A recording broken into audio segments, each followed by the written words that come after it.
Welcome to the EntrePastors Podcast on YouTube. This is a show that helps pastors think, act, and thrive as prosperous entrepreneurs.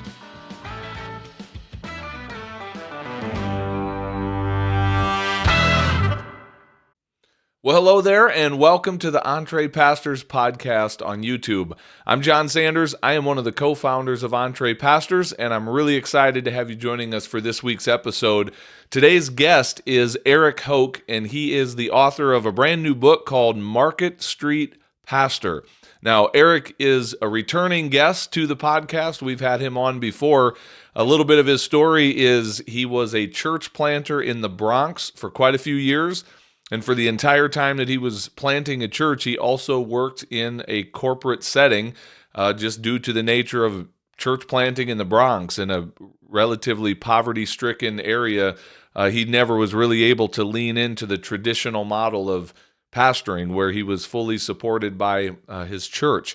And as he was in that space, eventually he came to develop a platform called ihelppastorsgetjobs.com, where they do exactly that. He helps plug pastors into a corporate setting, and that's really more for a pastor that's leaning into that idea of like working for someone else instead of doing an entrepreneurial thing and working for themselves, which is a little bit more of our flair here at EntrePastors. But here's the big idea. The goal that Eric is working on is the exact same thing that we are working on. He is embracing co-vocational ministry. He is embracing the idea of pastors being out in the marketplace, even if he's serving a little bit different niche than we are here through an entrepreneurial system. Either way, he is our friend. We love the work that he's doing, love his brand new book, and we wanted to bring him on the show to talk a little bit about that. So without any further ado, check out this conversation we had recently with our friend Eric Hoke. Here we go. Well, it is my honor to welcome as a returning guest to the EntrePastors Podcast, our friend Eric Hoke. Eric, welcome back to the show, my friend. What's up, Eric? So glad to be back with you guys. Really appreciate it. Yeah, man, a lot has changed in your world since the last time we had you on as a guest. The first time we talked, you were still kind of church planting in the Bronx, if I'm not mistaken, right? Right there in New York. Yeah. It's so funny. The first time we spoke, I was in the Bronx in our 2-bedroom apartment there on Lincoln Avenue, and my kids were home, and I had to talk to you guys. So I went down to like the little game area, like lounge in our building to talk to you guys. So like there's like folks behind me shooting pool while we're trying to talk. And now I'm at my home in Pennsylvania that we bought last year. So I'm in this really elusive thing called a spare bedroom. Can I have one of those in the Bronx? Yeah. Well, tell us a little bit of that story. I mean, to whatever degree you want to share, like what was that transition all about? How did you get from New York down to Pennsylvania? Yeah. So I'm originally from Pennsylvania. This is my home state. This is where I went to high school and all that good stuff. And shortly after graduating, I packed up my my Volkswagen Golf and I said, I will never return to Central PA. Famous last words, right? And Yeah. went to college and spent most of my ministry in New Jersey and in New York City, and of course church planting in the Bronx.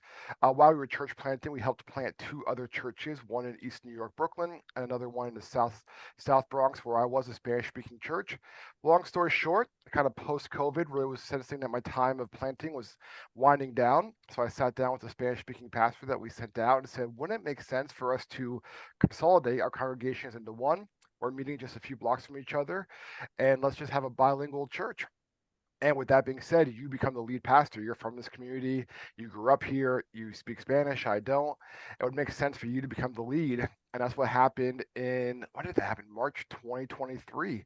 So that was sort of the moment where I realized, okay, God is releasing me to what he might have next. So 3 kids and a 2-bedroom apartment, like I shared. My wife and I decided to relocate closer to family. My parents are aging. My in-laws are aging.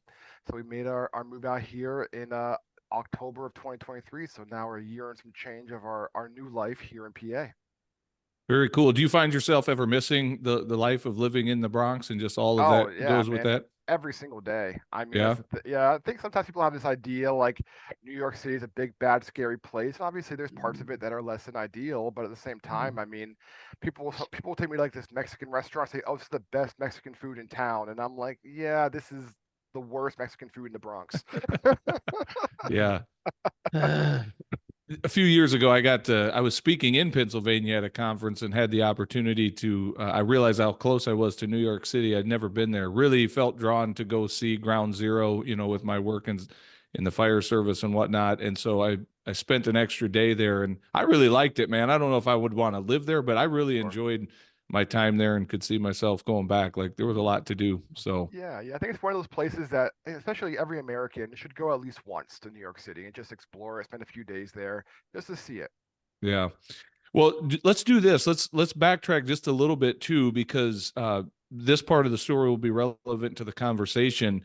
When you and I first connected, and when we had you on as a guest the first time with our podcast, you you were a co-vocational pastor as a part of your church planting Mhm. journey, and can't remember. Were you ever quote unquote full time in ministry as a church planter, or were you? Is that a shift you had to make to go back into marketplace work, or did you do that from the entire time you were planting a church? I was co-vocational the entire time I was planting. However, prior to that, I was full-time at two different churches, a youth pastor at one church and executive pastor at another church. So I did make that shift simultaneously. I'm an accidental co-vocational planter. I sort of got the day job to sort of build up the income internally and then recognize pretty quickly but the nature of who I was reaching and the community that I was in.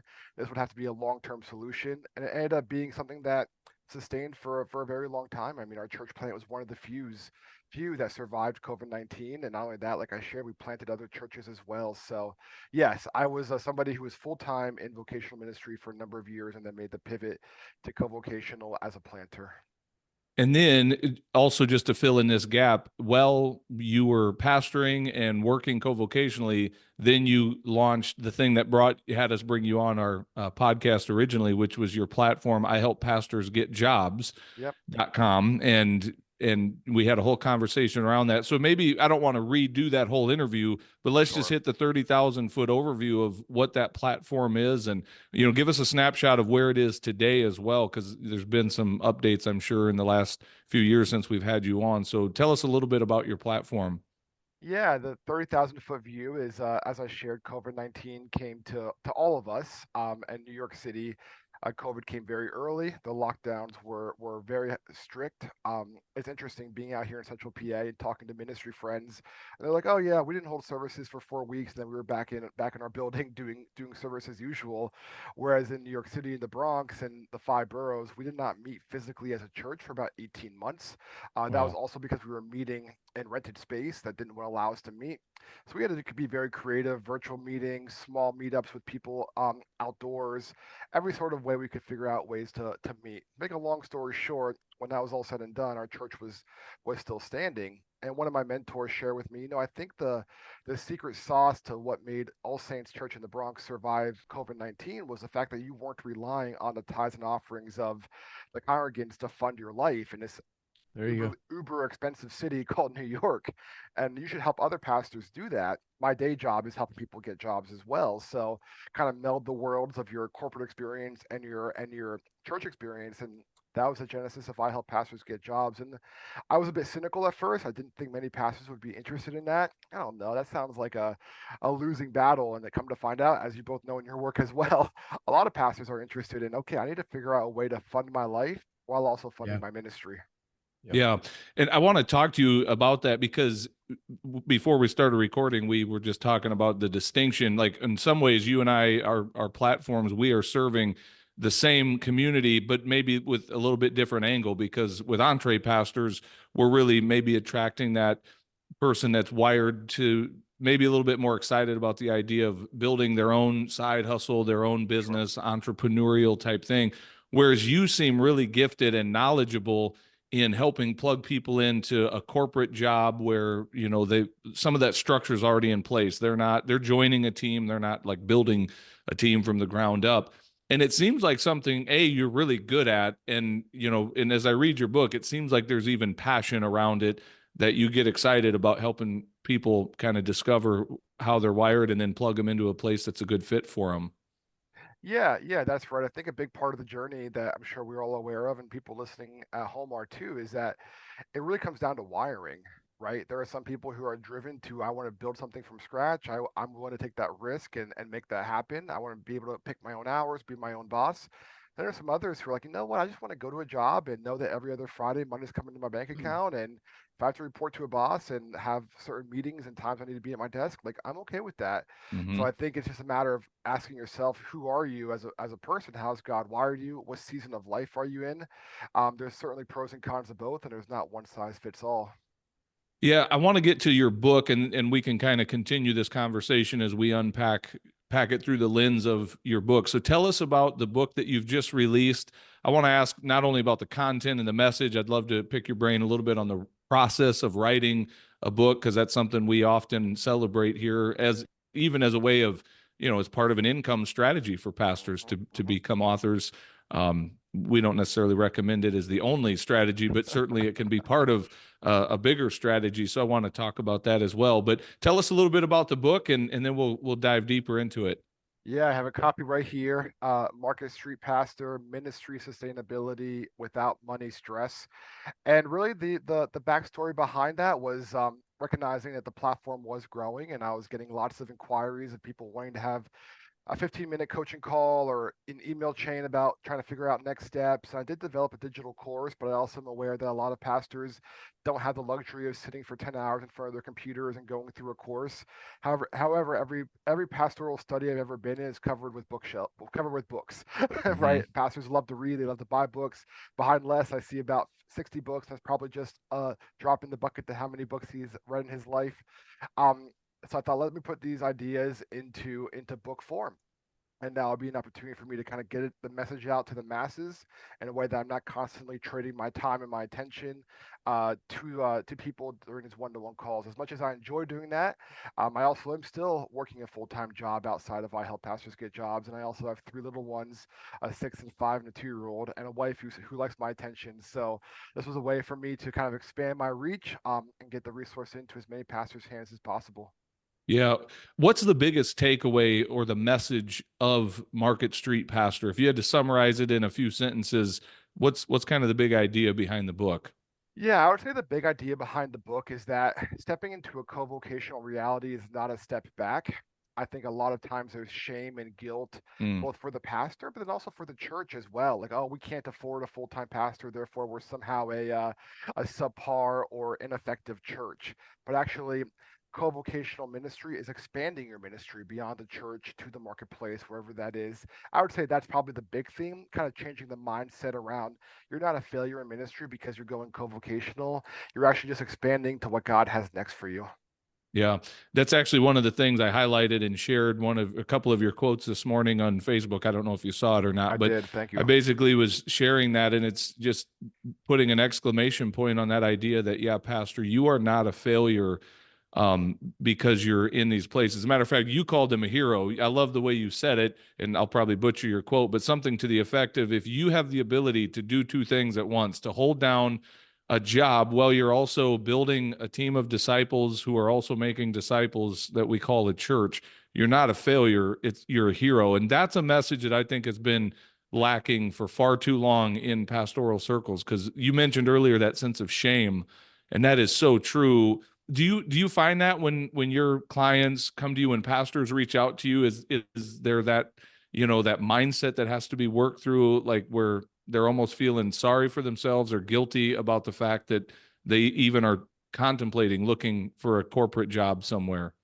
Yeah, absolutely. It's funny. I say the biggest barrier to you making your next step, whether that's starting your own business with your work or finding a traditional corporate job with my work, the biggest barrier is shifting your mindset. If you walk into a job interview with the back of your mind thinking, well, this was plan B, Mm-hmm. full-time ministry didn't work out, so I'm kind of just here with my backup plan, that's going to shine in how you show up in a job interview and how you show up in another job. Same with starting a business. If you try to start a business and your strategy is always like, well, this wasn't what I wanted to do, but it's kind of what I have to do, that's going to inhibit you from having the best business as possible. So yeah, the whole first chapter is called mindset, and I feel like you could have a whole book just on this topic alone, because the shame is real, the guilt is there, particularly if you come from a church context where the path is Bible college, seminary, kind of become a youth pastor, then maybe an associate pastor, and then get the big leagues of being a senior pastor, and that's your career trajectory. And you imagine that's what you're kind of gunning for. Um, yeah, there's a lot of shame that comes with that. I think untangling the fact that your calling is not confined to the four walls of the church or receiving a paycheck from the tithes and offerings of your members only is a huge paradigm shift. That if pastors don't break through that, they're going to have very hard time having success looking for a job or starting a business. Yeah. Where my mind went hearing you talk about that was I thought back to, well, it's been over 10 years ago now when I took the first step back into, it's not really a corporate setting, it's fire service, but, government job essentially. Yeah. But just the testing process, the hiring process, it's very long and it starts with a written test. And in that time, I was still exploring the idea, but had all of those mindsets and all of those voices and limiting beliefs that I took to that first step, right? In addition to, I don't want anyone to know that I'm even doing this yet. Not that I'm trying to be deceptive, but I don't want to get people, upset or like get them all worried if it doesn't even pan out. Like this may not even happen yet, but the picture that I want to paint for you is here I am sitting in a room with several hundred people, applicants that are taking a written test to begin the process toward this hiring of becoming a firefighter. And yeah, I'm looking around. I'm not really focused much on my written test. I'm looking all over, like making sure no one that might know me or recognize me sees me sitting here because I just didn't want all the rumor mill to start to buzz. And look, knowing what I know now, if I were to go through that experience again, man, I'd put it on Facebook that morning that, hey, this is what I'm going to do, and ask for prayers for people and not have any shame around it. But yeah, I think it's good for us to park on that for a minute because it is so foundational to what we find with people who come to us as well. Is we really have to get them beyond that place of feeling guilty about it and celebrating it, getting excited about what's available to me if I continue down this path.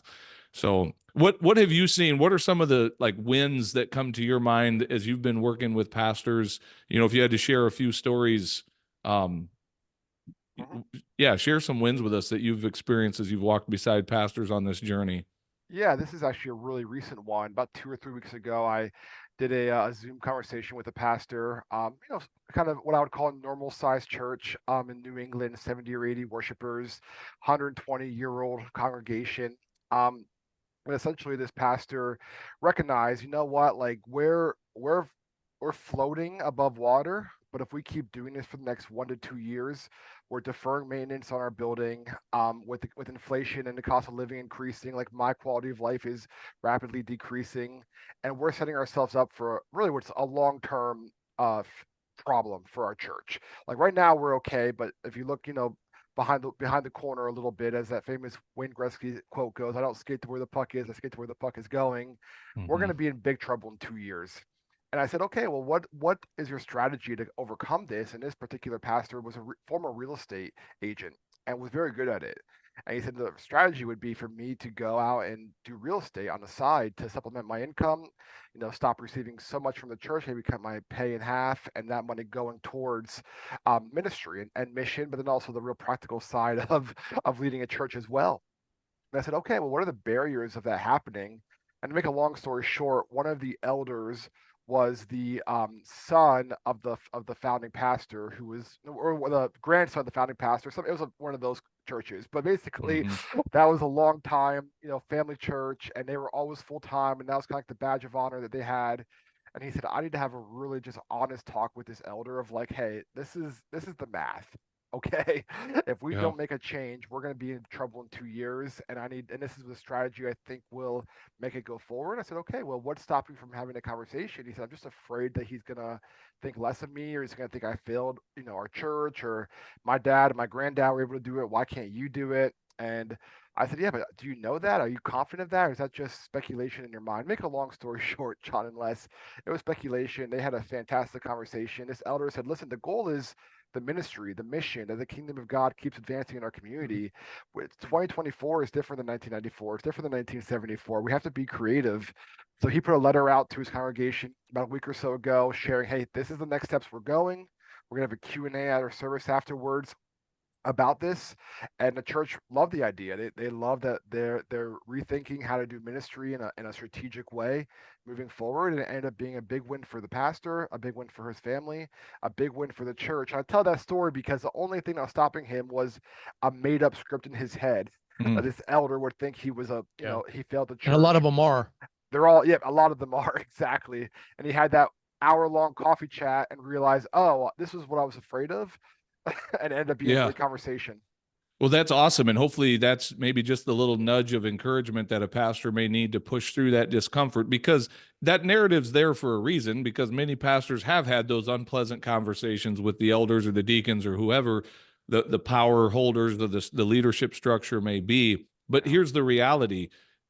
It, things are changing. Like you say, this is not what it used to be. And so if we stay in this place of doing nothing, if we keep on the same trajectory, you're going to probably lose your pastor the way you have them right now anyway, if we Right. don't change something. And so, but I think that's just a real good word of encouragement that much of the time, the resistance is primarily coming right between our own two ears and not necessarily even real resistance if we would just lead. And maybe that's the invite to pastors listening to this, is be a leader and lead through the process and just have the conversations and see what doors of opportunity are waiting on the other side of that conversation and that step of action moving forward. So that's good, man. I love that. I was going to ask you this too about the book. I want to jump into a little bit of the writing process. Like, how long did it take you to write the book? Let's dive into a little bit of that, and just what, is this is your first one that you've written? This is my first one. Yeah, the writing process is it's an interesting thing, but here's what worked for me. So my book actually started off by being written in my journal. So I wrote 5 chapters, chapter headings. These were kind of the 5 main pillars that I wanted to address. It was mindset. We already discussed that. Discovery, how has God wired me? Rebrand, how to actually translate my ministry skills into the marketplace. Interview, because church interviews and marketplace interviews are vastly different. And sustain. Now that I am a co-vocational pastor, what does the future of my ministry look like? So what I did is I broke it down like this. So that was the pillar. Every chapter starts off with a story. So I have all these kind of composites of different pastors I met with and their stories shared within the book. And it's funny, a lot of people really relate to that. They're like, oh my gosh, I read about Richie's story and I was Richie. I was Ryan. I was that pastor. It starts off with a story, then it goes into a big point. So the rebrand one, the point is you can rebrand without losing your soul. And then it kind of goes into a framework. Here's a 5-step process on how to do that. And then it goes into a behavior. And I have this, like I said, in a notebook somewhere, probably in my basement, the 5 chapters, those 4 or 5 steps, and that was the outline of the book. And then once I had that written down, honestly, guys, the book kind of wrote itself. I think for a lot of people, they look at that blank Word document on their computer and they're like, oh my gosh, well, where do I start? They go, just start with the skeleton and then add the meat to it.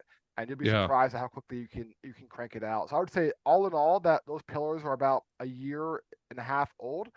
But once I got those down, the actual writing process was a matter of a couple of months. And that's with working a full-time job and being a father and being a husband. That's good.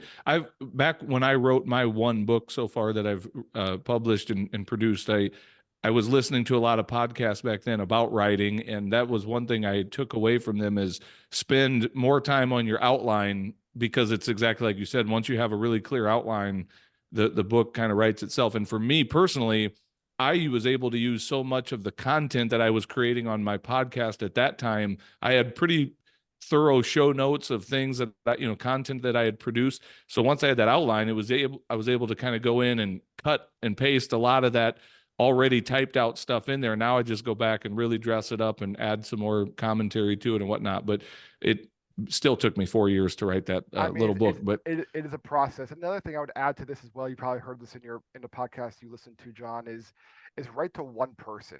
Like, don't write to 1,000 people, don't write to 1,000,000 people. So even in your brain, think, who am I writing this to? And I had an avatar or an ICP. This was a 34-year-old youth pastor in suburban Atlanta who doesn't know what his next steps are professionally. He's gone a traditional route, a Bible college seminary. He has 2 kids. He might become a lead pastor, but he's not sure if that's what's next for him. He's also at the point of his life where he realizes if I was going to step out and try something different, now's kind of the time to do so. So like writing to that person as opposed to trying to write to everybody makes your book, in my view, more punchy and land with more people. Yeah, I was just getting ready to say, so who did you write to? But then you told us who. So that leads me to this question. If you met that guy in person and let's say he tells you about a, traditional church job that he's got, would you try and talk him out of that traditional church job, knowing what you know now? Would you try to put your arm around him and say, let me just show you another option? Or would you celebrate it and say, man, go for it, go work full time for a church? And how would you respond to that? Well, one thing about me is I'm not a person that ran on someone's parade. So if Yeah. someone's working full time at a church and they're happy with what they're earning and their family is thriving and they're good, it's like great. Party on, Wayne, party on, Garth. Yeah. Keep going. But when the people come to me, typically they come to me because just like with you guys, they're in pain. Something is missing. Something's not quite adding up. I mean, here's a funny example. I took my kids to the grocery store yesterday for a quick trip to the grocery store. So quick trip, you're in and out in 15 minutes. That was an $89 bill. I'm like, when did a quick trip to the grocery store turn to a $90 bill at the end? That used to be $30. So Right. so when people come to me, they come to me because they recognize I can't keep doing this. So if someone's full time and things are humming along, keep on keeping on. At the same time, if you are full time and you're under, let's say a certain age, maybe under 50 or under 60, you probably should still keep reskilling and keep learning new things and think creatively because, I don't want to call it a gravy train, but the gravy train is not going to run forever that we've enjoyed in this country maybe for the last number of years. So I think all of us should be thinking critically of even if I'm okay now, what's 10 years or 20 years going to look like if I plan to stay in ministry, which I hope everybody listening to this does. Yeah. And I wasn't necessarily referring to someone who's already in that spot. It's more where my mind was going to someone that's looking at taking that step into that. And I'm with you. Well, maybe a little less than you. I'll rain on someone's parade to a degree, but like this past summer, I had an opportunity, a young guy that is getting more and more involved in his church and some leadership roles. And now he's thinking about leaving this job that he has. It's paying well and going into full-time ministry. And he's really excited about it.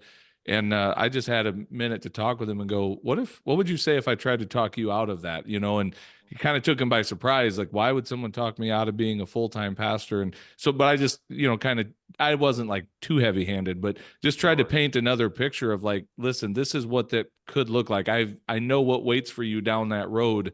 Traditionally, you might be an exception, but if you go in kind of fall into a traditional model, this is what's coming down that road is you're going to be financially stuck and frustrated.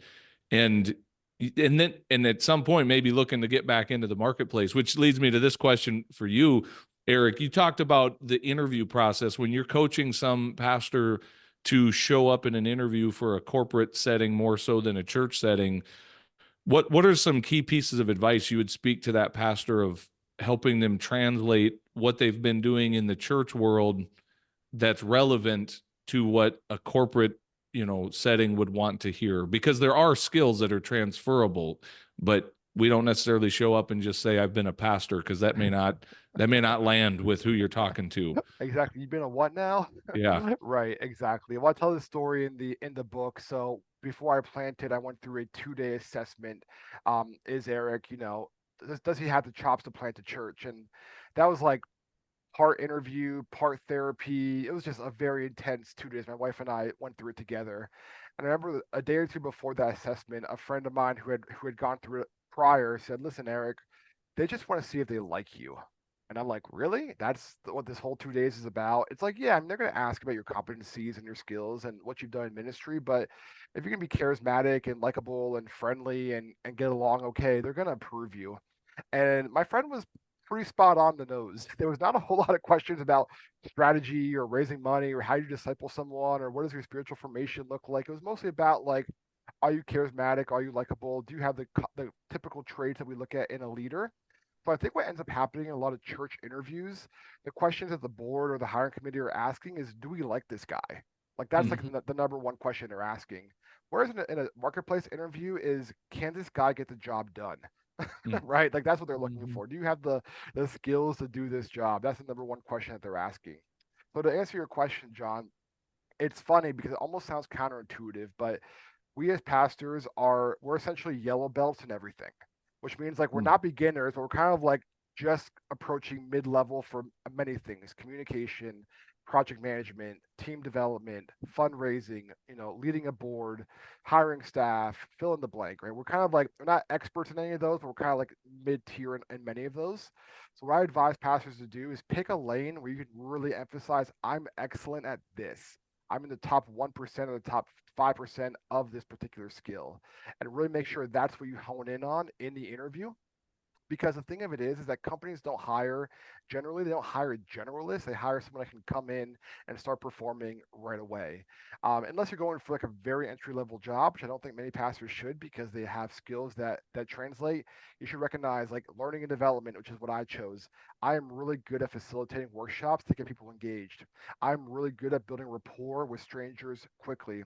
I'm really good at bringing energy to a room that enlivens people. I'm really good at getting people to peel the layers of their own learning experience to help them, discover more about themselves and their teams. Okay, like that's someone I want to talk to. So understanding Yeah. like what's my niche, what's my specialty, will result in more interviews and more job offers.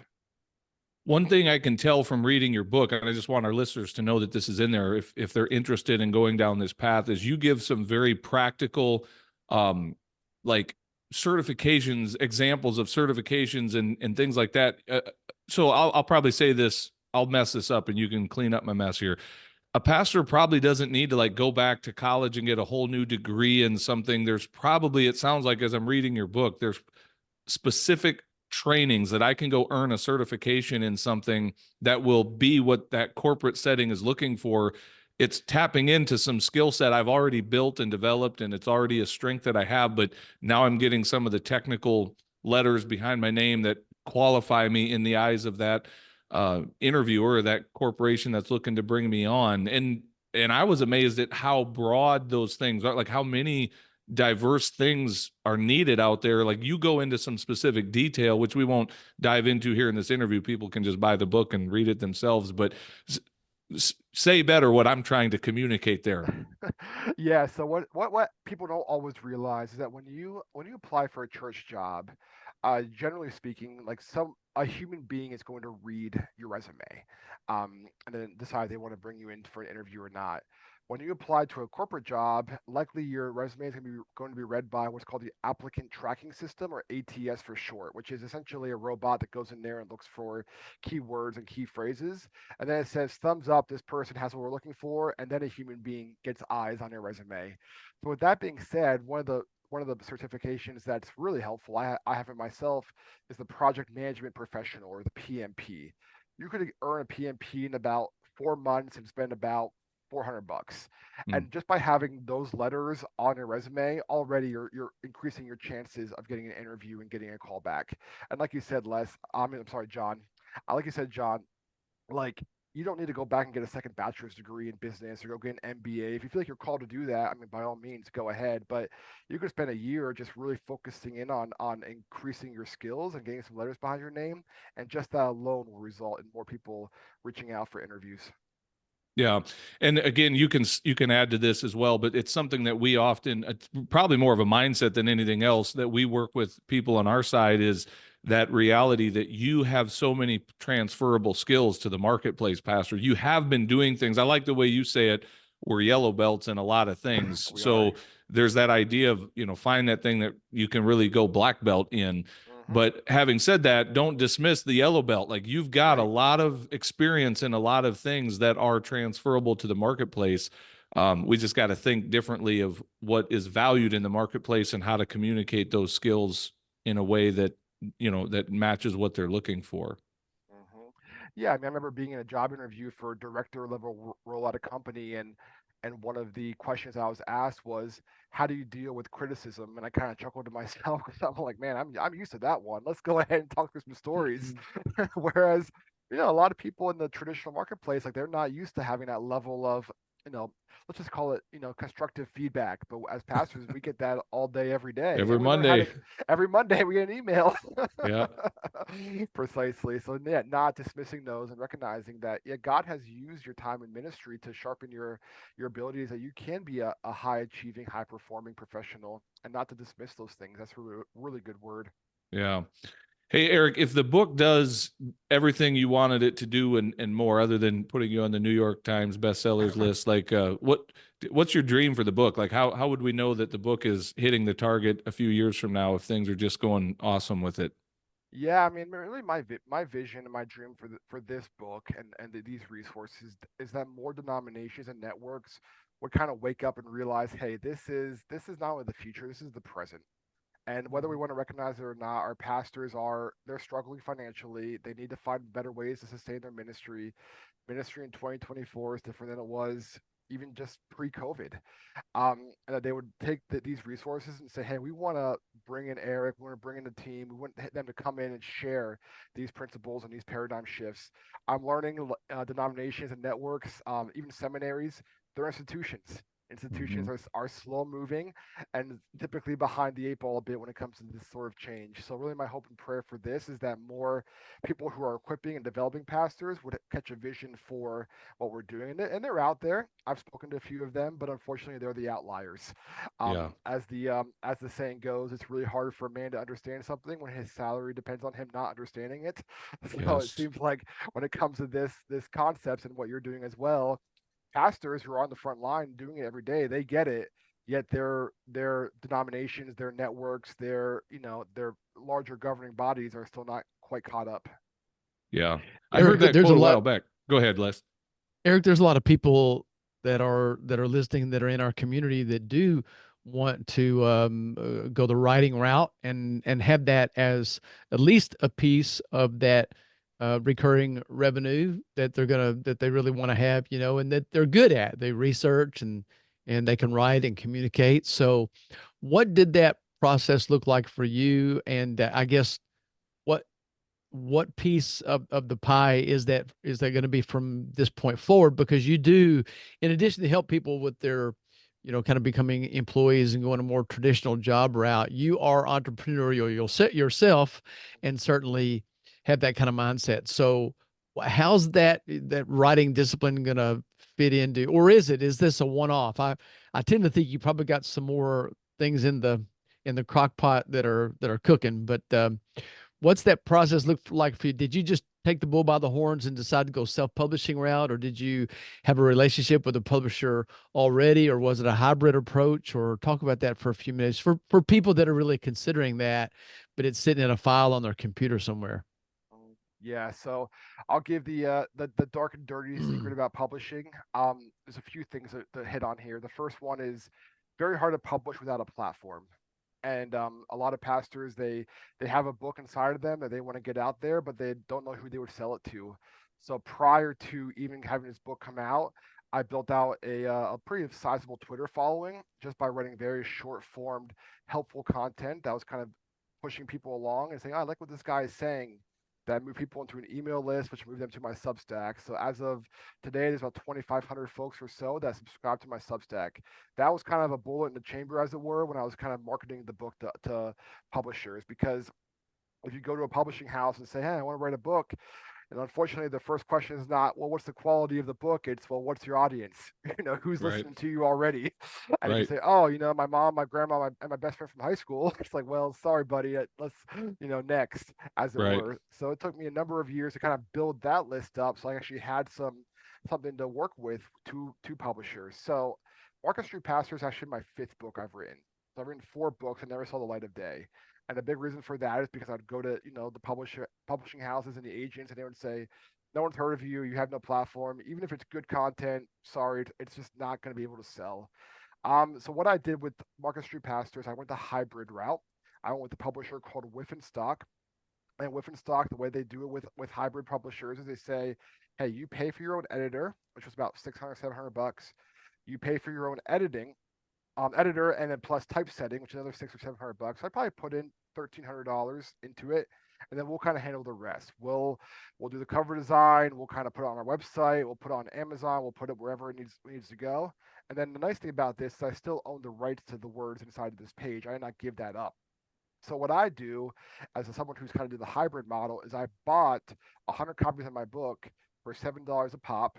They went down to my basement, and I just started marketing it on my Substack, on my Twitter, on my Facebook, I put a picture of me and my 2-year-old. That's very good marketing. Hey, buy my book, because when you buy my book, all the proceeds go to feeding my kid. And then what I do is I have some right here. I won't show the address, but I constantly am packaging books and sending them out to the post office, because every time I do that, I make $13, as opposed to Amazon, Barnes and Noble, whoever is selling it, where I make 1 or 2. So I think I'd encourage, people who want to write, if you want to make this as a form of income, go the route that says I'm going to sell direct to my consumer, because that's where the most money comes from. Yeah, which then circles back to your point about needing to have said consumers kind of lined up in an audience to sell your book to. And Yes. that's maybe the part of writing that some authors shy away from, because again, it's like, I just care about the message and getting it out to people. But it's like, but to be an author who sells copies of your book, you have to sell copies of the book to people. So like, you can't ignore that part of the conversation. It's part of it. Yeah, and it was funny because I got the book finished. The final approval was done. It was like a 2 or 3 week window where I was waiting for everything to kind of get released. And I told an author friend, he's like, "Oh my gosh, I'm so glad I'm finally done." And he chuckled. He goes, "You're like halfway there. Now you have to go Yeah. market it and go talk to Les and Jon and everybody else who would be willing to have you on." That's actually, this is to me like the real work. Writing it is the Right. fun part, but going Yeah. out there and messaging it to people is the work. So, I see it opposite for myself personally. Writing, it's the hard thing to get me to sit down and stay disciplined that long to write it. And then to go talk about it's the fun part. I'll talk about it all day. Uh-huh. But yeah, that's interesting. Well, that may be a great point for us to say, how can people buy a copy of your book if someone wants it? And I highly encourage our audience to pick it up, because there's some really good stuff in there. But where do people go to get it? Yeah, I mean, I recommend going to ihelppastorsgetjobs.com. If you go there, you'll see a little tab that says book, and that kind of gives you the whole backstory of what the book is about, and you can buy it directly from me. And I actually, like I said, I autograph the inside cover of all of them. I write your name and address on the outside of the manila envelope. I put my return address on it. I walk it down to the post office, and I send it to you. So if you be so compelled, ihelppastorsgetjobs.com. Click on the book tab, and I would send it to you directly. I try to do a drop off at least once a week. That's awesome. How's things going? You don't have to share numbers, but since releasing the book, like any cool stories to share in terms of direct feedback or anything fun with the release of the book since it's been published? Yeah, it's funny because I feel like you put the book out there, but you also are well aware not everyone who buys the book is going to read the book. Right. So one of the things that I did is inside the book I have these different, I guess you can call them prompts, where it says, "Hey, I have a free digital course, and if you email it to me, I'll give it. I have a digital course, and if you bought this book, it's yours for free. Email it to me, and I'll send you the link so you can get access to that at no cost." And that's been a really awesome way to connect with readers. Um, and now I have access to their email. I can add to my mailing list. And if they decide they want to do resume rewrites or coaching down the road, I'm able to tap into that audience. One really cool story is probably like the first week it came out, I received an email from a couple. They kind of came up in a mainline denomination. They decided to retire from that mainline denomination, but still sense that God was calling them to plant. And this is a couple well into their 60s, adult children. And I just thought it was really cool because I think a lot of folks would decide, okay, I did my dues, time for me to go on my boat and go fishing, which is fine if you like going on your boat and going fishing. But they decided they had one more plant in them, but they want to do it completely co-vocationally, which from their denomination, from their background, that was a little bit fringe, a little bit strange. And the wife read the book first, and one of the things that she said is, I read this book, and for the first time in this journey, my husband and I feel seen. We feel like, okay, like we're not crazy. There's other people out there doing this. There is more than one way to start and lead a congregation. It's through this co-vocational model. That just meant a lot to me. And I was able to do some coaching with them and some consulting. And yeah, they're doing awesome work. And was really, really thrilled that this couple got access to this book and decided that they wanted to move that mission forward. And this was a encouragement to them in that process. That's awesome. That's awesome. Well, Eric, we're cheering for you, man. Like, it's been fun watching your progression just in life and ministry and business and the work that you're doing, and really excited to see this book hit the shelves. And I'm halfway through it, like I say, so I'll let you know when I finish it. But proud of you, proud of the work that you're doing, and we know it's helping pastors because we're right in it with you, man. So good job on all of that. Is there anything you else? I guess let me sign off with this question, and then anything else you want to add that I didn't ask you. But is this: if you had a moment just to encourage the pastor who's listening to this today, that's on the fence, like they've been listening for a while, they don't need to be convinced necessarily, but they're still stuck, they're still hesitating, and you got just a minute to speak into their life and encourage them, what would you say to that pastor? Yeah, I think I would say what you want is likely on the other side of a tough conversation. And maybe that's with that elder, like that earlier story. Maybe that's with your wife. Maybe that's with the pastor that you work for. But having that tough conversation of like, here's kind of the internal struggle I'm feeling, and I just want to share that with you, and let's make a plan together. I think a lot of times when I work with pastors, it's like, you don't really need to talk to me.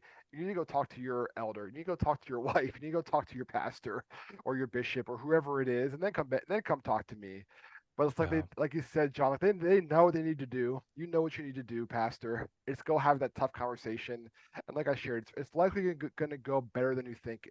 Unless you said it. Normally the scripts in our head they're made up. And when you have that honest conversation, I think God honors that. And that's what will move your mission forward and your ministry forward. Yeah, that's a good word. Well, Eric, all the best, man. Thank you so much for your time and investing into this community, and we'll see you down the road, my friend. I really appreciate you guys. Thank you so much for having me. Yeah, thank you, Eric. Well, hey, thanks for watching this episode of the EntrePastors Podcast. Make sure you hit that subscribe button so you can be notified every time we release a new episode. If you'd like to get connected to other pastors who are learning to think, act, and thrive as prosperous entrepreneurs, then we invite you to check us out on Facebook. Just search for the EntrePastors Connect group, answer a few of our simple questions there, and we'd love to include you in the conversations. And if you're really ready to go to the next level, then we invite you to join our EntrePastors membership community. When you become a monthly subscriber, you will receive access to courses, exclusive community, and coaching that will help you along in your own EntrePastors journey. If there's anything else we can do to serve you, please visit us at EntrePastors.com, and we will do our best to serve you there. God bless everybody. See you soon.